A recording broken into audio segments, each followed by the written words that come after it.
Welcome back to basic classes. ये है video number 2 accounting principles का। और प्रीवियस वीडियो जिसमें हम लोगों ने अकाउंटिंग प्रिंसिपल्स में से प्रिंसिपल्स का मतलब देख लिया था, वहां पे जनरली एक्सेप्टेड अकाउंटिंग प्रिंसिपल्स का क्या मतलब होता है वो देख लिया था, नीड देख ली थी, और कितने टाइप के अकाउंटिंग प्रिंसिपल्स हमें पढ़ने हैं वो हमने एट ए ग्लांस देख लिया था। वहीं से हम शुरुआत करते हैं। वीडियो नंबर 2 है अकाउंटिंग प्रिंसिपल्स का, जिसे हम थ्योरी बेस्ड अकाउंटिंग भी कहते हैं। इस वीडियो में हम कुछ प्रिंसिपल्स यहाँ पे कंसेप्ट डिस्कशन करेंगे और बचे हुए हम करेंगे वीडियो नंबर 3 में, जो कि इसके बाद आने वाला है। स्टार्ट करते हैं। अगर आप देखेंगे तो लिखा हुआ है अकाउंटिंग प्रिंसिपल्स या अकाउंटिंग कंसेप्ट्स कन्वेंशन को हमने यहाँ पर बहुत सारे हैं, 11 है, 11 के 11 लिखा है, लेकिन यहाँ पर हम सिर्फ 3 के बारे में डिस्कशन करेंगे। और वो 3 जो टॉप में लिखे हुए हैं, जिसे हम कहते हैं गोइंग कंसर्न, कंसिस्टेंसी और अक्रूवल्स, इसके बारे में डिस्कशन करेंगे।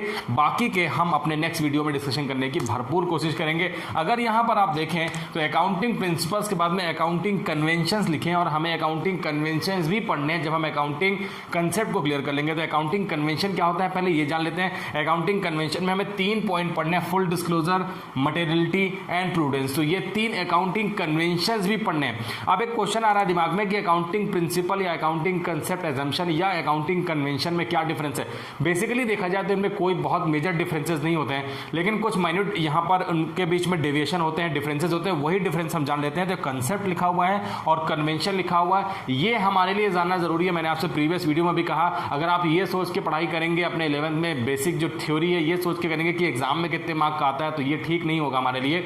हमें अपने थ्योरी को स्ट्रॉन्ग करके, अपने बेस को, अपने फंडामेंटल को स्ट्रॉन्ग करके जब हम आगे न्यूमेरिकल क्वेश्चन की तरफ जाएंगे तो हमारे लिए हो जाएगा काम आसान। इसलिए यहाँ पर थोड़ा थोड़ा कंसेप्ट समझना जरूरी है। मैं एक और बात इंपॉर्टेंट मैं बता देना चाहता हूँ आपको, जब हम प्रिंसिपल्स के बारे में, अकाउंटिंग कंसेप्ट के बारे में यहाँ पे डिस्कशन करेंगे तो बहुत सारे टेक्निकल टर्म भी आएंगे, क्योंकि अभी हम बहुत इनिशियल स्टेज में हैं। हमारे लिए बहुत सारे टेक्निकल टर्म्स अभी हमें समझने बाकी हैं, इसलिए मैंने यहाँ पे उतना ही लिखा जितना आप समझ सकते हैं। अगर आप बुक में देखेंगे तो बहुत सारे ऐसे टेक्निकल टर्म लिखे हैं जो अभी हम लोगों को पता भी नहीं है, तो आपको उतना ही पढ़ना है जितना आपके समझ में है। इसके बाद जब जैसे जैसे आप अकाउंट सॉल्व करते जाएंगे अपने 11th क्लास की, तो आपके बहुत सारे प्रिंसिपल जब आप लास्ट में पूरे अकाउंट्स खत्म करने के बाद वापस इस चैप्टर को एक बार देखेंगे तो बहुत सारे टेक्निकल टर्म आपको लगेगा रही है तो हमसे बनता था, तो इसके लिए फिर आपको ज्यादा मेहनत करने की जरूरत नहीं पड़ेगी। स्टार्ट करते हैं। अगर आप देखेंगे कंसेप्ट और कन्वेंशन में डिफरेंस, अगर कंसेप्ट और कन्वेंशन की बात करें, मैंने आपसे कहा बहुत ज्यादा डिफरेंस नहीं है, माइनर डिफरेंस है। और वो डिफरेंस है क्या ये देख लेते हैं। अगर हम कंसेप्ट की बात करते हैं तो लिखा हुआ है हैव लीगल एक्सेप्टेंस, मींस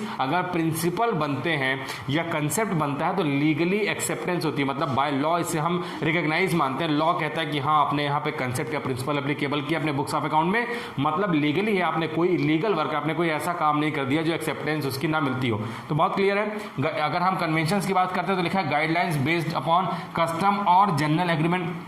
हमने जब कंसेप्ट को फॉलो करके अकाउंट्स के लिए रिकॉर्डिंग कर ली ट्रांजेक्शन की, उसके बाद जब हम अकाउंट्स बनाना स्टार्ट करने लगे तो हमारे लिए बहुत सारी जनरल गाइडलाइन थी जो बिजनेस टू बिजनेस या बिजनेस के नेचर के हिसाब से वहाँ वेरी करती हैं। तो पर्सनल जजमेंट वहाँ पर हमने लिया और उसको लेने के बाद में कुछ वहाँ पे एक जनरल गाइडलाइन, जनरल एग्रीमेंट के थ्रू गाइडलाइन बना ली और इसको एप्लीकेबल कर दिया अपने बुक्स ऑफ अकाउंट में। इसे हम कहते हैं कन्वेंशन।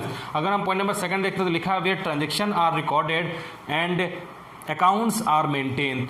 तो हम कंसेप्ट की बात तब करते हैं जब हम इनिशियल लेवल पे ट्रांजैक्शन को रिकॉर्ड कर रहे होते हैं। पहली बार बिजनेस में हम लोगों ने प्रीवियस वीडियो में पढ़ा, सबसे पहले हम बिजनेस ट्रांजैक्शन को करते हैं आइडेंटिफाई करने के बाद करते थे मनी मेजरमेंट। किसी भी बिजनेस ट्रांजैक्शन में से बहुत सारी ट्रांजैक्शन ऐसी थी जो बिजनेस से रिलेटेड नहीं थी, ऐसी ट्रांजैक्शन को हमने फिल्टर कर दिया, सिर्फ उन्हीं ट्रांजैक्शन को बिजनेस का पार्ट बनाया जो बिजनेस से रिलेटेड थी। Point number 1। पॉइंट नंबर 2, बहुत सारी ट्रांजैक्शन ऐसी थी जो थी तो बिजनेस से रिलेटेड, लेकिन उनका मनी मेजरमेंट पॉसिबल नहीं था, उन्हें हम मनी के टर्म में मेजर नहीं कर सकते थे। और ऐसे केस में ट्रांजैक्शन कितनी भी इंपॉर्टेंट रही हो, मनी मेजरमेंट पॉसिबल नहीं होने की वजह से ट्रांजैक्शन को हमने अपने बुक्स ऑफ अकाउंट में रिकॉर्ड नहीं किया। तो यहां पर लिखा हुआ है where transaction are recorded and accounts are maintain. जैसे ही हम ट्रांजैक्शन को रिकॉर्ड करते हैं आइडेंटिफाई और मनी मेजरमेंट करने के बाद में, उसी टाइम पे हमें एप्लीकेबल करना होता है उस कंसेप्ट को। जैसे ही हम अपने प्राइमरी लेवल पे, जिसे हम कहते थे प्राइमरी रिकॉर्डिंग ऑफ ट्रांजैक्शन, तो प्राइमरी रिकॉर्डिंग ऑफ ट्रांजैक्शन के टाइम पे हमें इंप्लीमेंट कर देना है, वहां पर एप्लीकेबल कर देना है कंसेप्ट को। लेकिन अगर हम कन्वेंशन की बात करते हैं तो प्राइमरी रिकॉर्डिंग ट्रांजैक्शन जो हमने की थी, जब हम सेकेंडरी रिकॉर्डिंग ऑफ ट्रांजैक्शन करेंगे, मींस प्राइमरी रिकॉर्डिंग को बेस मान के हम जब अकाउंट्स बनाना स्टार्ट करेंगे, जैसे हम पोस्टिंग कहते हैं, जैसे हम लेजर कहते हैं, जैसे हम समराइजिंग क्लासिफिकेशन कहते हैं, उस टाइम पे जब हम करेंगे तो लिखा है फॉलोड वाइल प्रिपेयरिंग अकाउंट्स। तो जब हम अकाउंट्स बनाना स्टार्ट करेंगे और अकाउंट्स बनाने के टाइम पे हमें फॉलो करना होगा कन्वेंशंस को। क्लियर हो गया मामला। कंसेप्ट तब हम एप्लीकेबल करेंगे जब हम अकाउंट्स की प्राइमरी रिकॉर्डिंग कर रहे होंगे, लेकिन कन्वेंशंस को हम तब अप्लाई करेंगे जब हम अकाउंट्स बनाने के लिए रिकॉर्डिंग की जो हमारे बिजनेस ट्रांजेक्शन है उसकी हम सेकेंडरी रिकॉर्डिंग जैसे क्लासिफिकेशन या समराइजिंग कहते हैं, जैसे लेजर पोस्टिंग कहते हैं, उसमें हम इसकी बात करेंगे। अगर कंसेप्ट की बात करें तो नो रोल ऑफ बायस या पर्सनल जजमेंट, कोई भी पर्सनल जजमेंट यहां पर एप्लीकेबल नहीं होती। आपके क्या व्यूज हैं, आप क्या चाहते हैं, इसका बिजनेस के कंसेप्ट के ऊपर कोई असर नहीं पड़ने वाला है। आप इसमें चेंजेस नहीं कर सकते क्योंकि हमने कहा लीगली रिकॉग्नाइज्ड है, लीगली एक्सेप्टेबल है, इसलिए हर किसी के चेंज जैसा वो चाहता है वैसा नहीं हो सकता। एक कंसेप्ट बना हुआ है उसी को आपको फॉलो करना है और बुक्स ऑफ अकाउंट को मेंटेन करना है। लेकिन वही अगर हम कन्वेंशंस की बात करते हैं तो लिखा है पर्सनल जजमेंट में भी प्ले।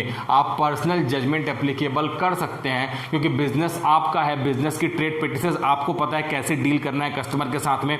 एग्जांपल के साथ अगर समझें तो बहुत सारे बिजनेस ऐसे होते हैं जिसमें क्रेडिट जो पॉलिसी होती है कस्टमर्स को, किसी ने 30 डेज का क्रेडिट अवेल कर रखा है कस्टमर को कि भाई 30 दिन के अंदर पैसा वापस कर देना, किसी के यहाँ गुड्स क्रेडिट में बिकता ही नहीं है। तो बहुत सारे कन्वेंशंस होते हैं जो बिजनेस टू बिजनेस वेरी करते हैं और उन कन्वेंशंस को पर्सनल जजमेंट के थ्रू ही एप्लीकेबल करें तो ही अच्छा होता है। लास्ट पॉइंट कंसेप्ट का uniform set of rules. Uniform है, यूनिफॉर्म मतलब एक जैसा दिखता है, चाहे अकाउंट्स कोई छोटा बिजनेसमैन, कोई बड़ा बिजनेसमैन, कोई बहुत बड़ा बिजनेसमैन बना रहा हो इंडिया में, इंडिया के बाहर मैंने आपसे कहा वर्ल्ड वाइड एप्लीकेबल होता है। मैनमेड होते हैं, इंसान इसे बनाते हैं, किसी लेबोरेटरी में हम इसे टेस्ट नहीं करते हैं। तो ये हमारे बार बार रिपीटेड एक्सपेरिमेंट के बेसिस पे सरकार ने कोई गाइडलाइन चेंज कर दी है, कोई इनकम टैक्स अथॉरिटी की कोई गाइडलाइन चेंज हो गई है, अकाउंटिंग एसोसिएशन ने कोई चेंजेस किया था, उसके बेसिस पे कंसेप्ट बनते थे। कंसेप्ट में लगातार चेंजेस कर पाना पॉसिबल नहीं, हम लोगों ने पढ़ लिया। और ये सेट ऑफ रूल है, आप में इसमें जबरदस्ती इसमें आपको यूनिफॉर्मिटी मेंटेन करनी है, मतलब एक जैसा रहता है किसी भी बिजनेस के लिए। लेकिन यहां पे मैंने आपको बार बार बता दिया बिजनेस टू बिजनेस वेरी करेगा। और अगर आप देखेंगे तो लिखा है नो यूनिफॉर्मिटी, तो यहां पर यूनिफॉर्मिटी मेंटेन करने की कतई जरूरत नहीं है। आप अपने बिजनेस के लिए जो सुटेबल हो, आपको लगता है कि मेरे बिजनेस के हिसाब से ये कन्वेंशन बेस्ट है, इस पॉलिसी के साथ में, इस रूल्स के साथ में, इस फ्रेमवर्क के साथ में बिजनेस करेंगे तो बिजनेस और अच्छे से हो पाएगा। तो आपकी पर्सनल जजमेंट यहां पर एप्लीकेबल करनी है। और जब आप पर्सनल जजमेंट को एप्लीकेबल करेंगे तो उसे हम कह देंगे कि हमने कन्वेंशंस को अप्लाई किया। मींस अप्लाई तो करना है कंसेप्ट भी और कन्वेंशन भी। कंसेप्ट कब एप्लीकेबल करना है? जब हम प्राइमरी रिकॉर्डिंग ऑफ ट्रांजेक्शन करेंगे। कन्वेंशंस को कब एप्लीकेबल करना है? जब प्राइमरी रिकॉर्डिंग ऑफ ट्रांजेक्शन के बाद हम करेंगे वहां पर लेजर में पोस्टिंग अकाउंट्स बनाएंगे। तो आपको यह ध्यान रखना ही होगा। अब बात करते हैं कि हमें पढ़ना क्या है। वीडियो नंबर 2 मैंने आपसे कह दिया चैप्टर नंबर 2 का प्रिंसिपल्स ऑफ अकाउंटिंग का, और 3 आज हम इंपॉर्टेंट कंसेप्ट यहां पर डिस्कशन करने वाले हैं। पॉइंट नंबर 1 है going concern, point number 2 consistency and point number 3 accrual. Important है। अकाउंटिंग स्टैंडर्ड 3 में ये तीनों एप्लीकेबल होते हैं। अकाउंटिंग स्टैंडर्ड क्या होता है ये भी हम अपने अपकमिंग वीडियोस में जानेंगे, इसलिए यहां पर बहुत ज्यादा डिस्कशन एएस के बारे में नहीं करेंगे। एएस क्या होता है जानेंगे, थोड़ा वेट करिए। सबसे पहले लिखा हुआ है पहला इंपॉर्टेंट कंसेप्ट जो हमारे पास जो है गोइंग कंसर्न कंसेप्ट। अब गोइंग कंसर्न का मतलब होता है, गोइंग मतलब चलते रहना, कंसर्न मतलब जो हमने ऑर्गेनाइजेशन बनाया है वो ऑर्गेनाइजेशन हमारा चलता ही रहेगा, मतलब बिजनेस हमारा लंबे समय तक, फ्यूचर में बहुत सारे ईयर बाय ईयर तक बिजनेस हमारा कंटिन्यू अपने एग्जिस्टेंस में रहेगा। इसे हम कहते हैं going concern concept. Going concern concept पहला इंपॉर्टेंट कंसेप्ट है जिसमें हमें यह समझना है कि बिजनेस हमने जो सेटअप कर लिया, डेफिनेटली बिजनेस जिस दिन हमने सेटअप किया, जिस डेट को सेटअप किया है उस डेट हमें पता होगी कि हमने आज इस डेट को अपना बिजनेस सेटअप किया है। लेकिन वही मैं आपसे ये पूछूं कि बिजनेस आपका एंड कब होगा, ये बताना ऑलमोस्ट इम्पॉसिबल होता है क्योंकि बिजनेस स्टार्ट करने की डेट तो पता है, बिजनेस एंड कब होगा पता नहीं है। अगर आपसे कोई पूछे कि जियो की सिम कब चालू हुई थी तो आप शायद बता पाएंगे कि जियो का नेटवर्क हम लोगों ने इस डेट से देखा था, नेट में सर्च करने मिल जाएगा। लेकिन जियो कंपनी बंद कब होगी ये बता पाना इम्पॉसिबल है क्योंकि वहां पर जो कंसेप्ट एप्लीकेबल होता है वो कहलाता है गोइंग कंसर्न। सिर्फ जियो में नहीं, सारे कंपनीज की बात कर रहा हूं, सारे जितने बिजनेस होते हैं, चाहे वो बिजनेस छोटा हो, चाहे बिजनेस मीडियम हो, चाहे बिजनेस लार्ज हो, हर बिजनेस का मैंने तो एग्जांपल ले लिया है। तो यहां पर सारे बिजनेस में गोइंग कंसर्न का कंसेप्ट एप्लीकेबल होता है। बिजनेस स्टार्ट करने की डेट पता होती है लेकिन बिजनेस लंबे समय तक, लॉन्गर पीरियड ऑफ टाइम तक चलता रहेगा जिसकी एंड डेट किसी भी पर्सन के लिए वहां पे फाइंड आउट कर पाना पॉसिबल नहीं है। अगर टेक्निकल टर्म में देखें तो लिखा है it is assume that the business will continue to exist for the long period of time in the future. तो मामला क्लियर है, बिजनेस चल रहा है, लंबे समय तक चलता रहेगा और लंबे समय तक बिजनेस चलता रहेगा। ये बिजनेस का पहला कंसेप्ट है जिसे हम कहते हैं गोइंग कंसर्न कंसेप्ट। जरूरी क्या है ये जान लेते हैं। जरूरी इसलिए है क्योंकि बिजनेस में बहुत सारे हमें बिजनेस में डीलिंग करनी होती है, ट्रांजेक्शन करने होते हैं, वहां पर हमें एग्रीमेंट करना होता है, कॉन्ट्रैक्ट साइन करना होता है।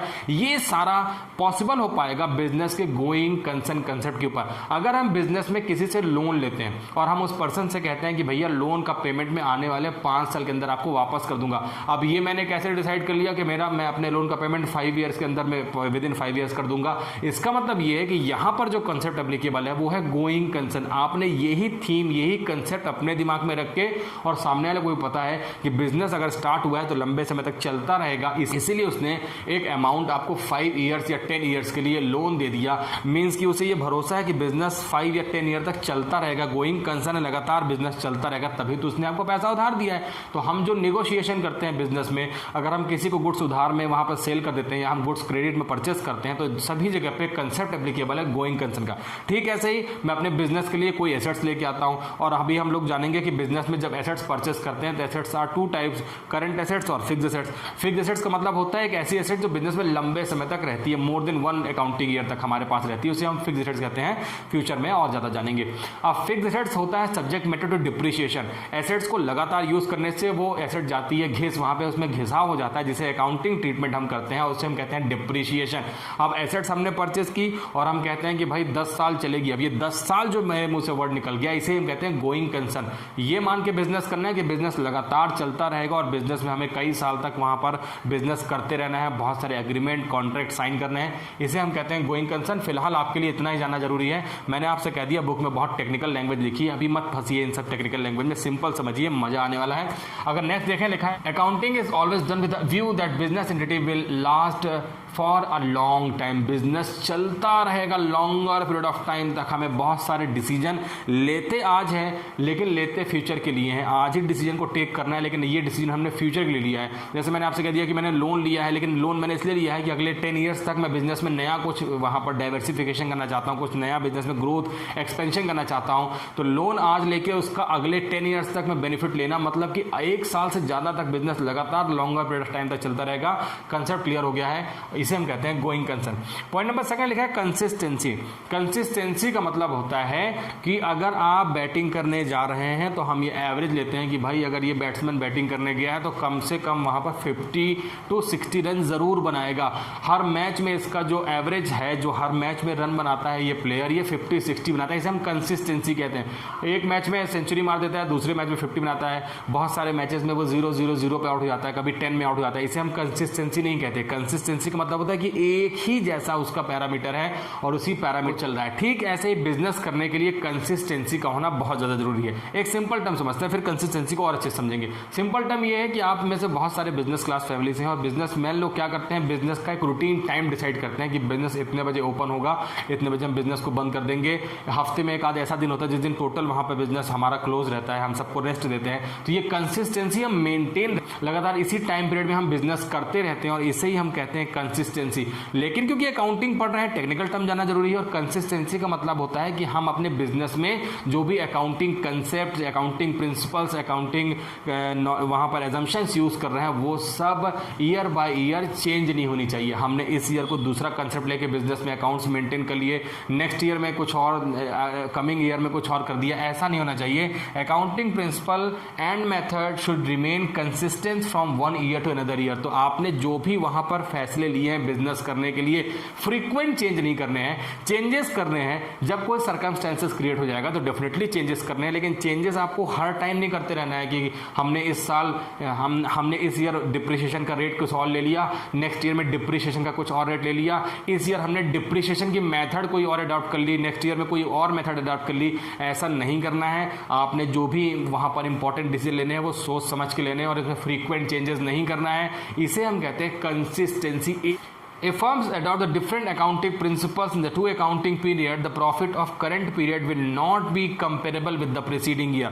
मामला क्लियर है। अगर आप इस ईयर में कुछ दूसरा कंसेप्ट या प्रिंसिपल लेते हैं, नेक्स्ट ईयर में कुछ और लेते हैं, तो आप अपने ही बिजनेस का, आप इतने बुरे फंस जाएंगे कि आप अपने ही बिजनेस का अपने ही बिजनेस के अकाउंट से कंपैरिजन नहीं कर पाएंगे। जबकि हम लोगों ने बेसिक अकाउंटिंग टर्म में पढ़ा है कि कंपेरेबल होता है अपना ही बिजनेस के ट्रांजेक्शन का, अपने ही बिजनेस के प्रीवियस ईयर का करंट ईयर से हम वहां पर डेटा डेटा एनालिसिस कर सकते हैं, तभी कर सकते हैं जब बिजनेस में होगी कंसिस्टेंसी। इसके अलावा देखेंगे changes take place when circumstances arises. मैंने कहा आपको ये कसम नहीं खा लेनी है कि हमें चेंज नहीं करना है, चेंज कर सकते हैं लेकिन चेंजेस तभी करेंगे जब वो बहुत ज़्यादा ज़रूरी हो जाएंगे, कोई ऐसी सर्कमस्टेंसेस क्रिएट होगी कि वो हमें चेंजेस को टेक प्लेस करना ही पड़ा, और ऐसे पॉलिसीज़ को, ऐसे एजम्पशंस को हमें वहाँ पर चेंज करके जो मॉडिफाइड एजम्पशन आया है उसे हमें वहाँ पर एप्लीकेबल कर देना है। बिजनेस में क्लियर मतलब है बिजनेस के रूल्स रेगुलेशन में, बिजनेस के प्रिंसिपल में, मेथड में हमें फ्रीक्वेंट चेंजेस नहीं करने हैं, बिजनेस को एक ही पैरामीटर में रन करना है, इसे हम कहते हैं कंसिस्टेंसी।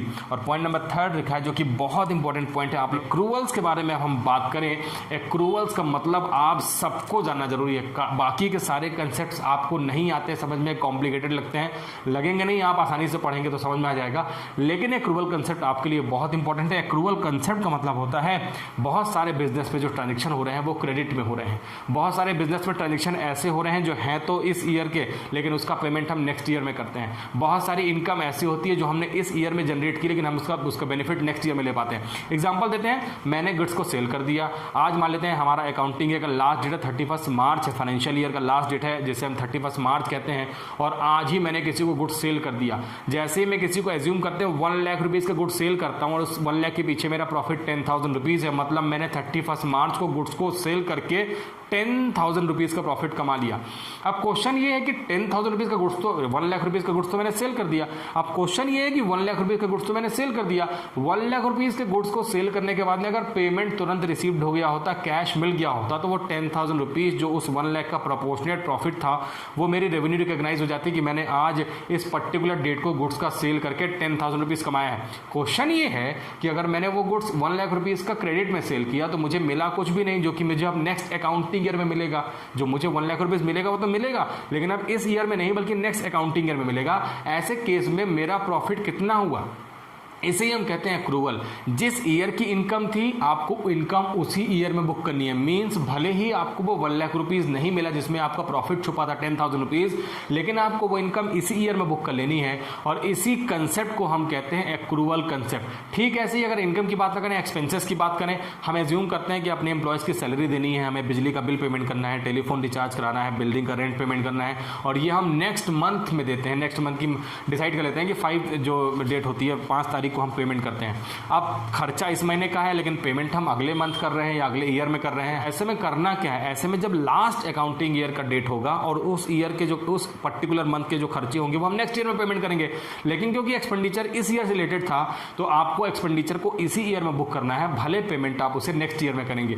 इसे हम कहते हैं एक्रूवल कंसेप्ट। सिंपल शब्दों में बता देता हूं आपको, जो इनकम जिस ईयर की होगी भले वो मिल गई हो और भले वो ना मिली हो, जो एक्सपेंडिचर जिस ईयर का हो भले उसका हमने पेमेंट कैश में कर दिया हो भले ना किया हो, ये सारे ही आइटम आपको उसी ईयर में बुक करने हैं जिस ईयर से रिलेटेड थे। तो एक्रूवल का मतलब लिखा हुआ है revenue is considered when sales are made. आपको रेवेन्यू तभी जनरेट कर लेनी है, मैंने आपसे कहा वो 10,000 रुपीज़ मैंने तभी जनरेट कर लिया जब मैंने गुड्स को सेल किया था, पेमेंट रिसीव्ड हुई नहीं रिसीव्ड हुई डजंट मैटर। इसके अलावा और सर्विसेज आर रेंडर्ड, अगर आप गुड्स का मैन्युफैक्चरिंग करके नहीं बेचते, गुड्स नहीं बेचते, सर्विसेज प्रोवाइड करते हैं तो सर्विसेज प्रोवाइड कर दीजिए। पेमेंट मिली तो ठीक, नहीं मिली तो ठीक, आपको उसमें जो सर्टेन पोर्शन ऑफ प्रॉफिट था वो आपको उसी डेट को बुक कर लेना है जिस डेट को आपने सर्विसेज प्रोवाइड की है।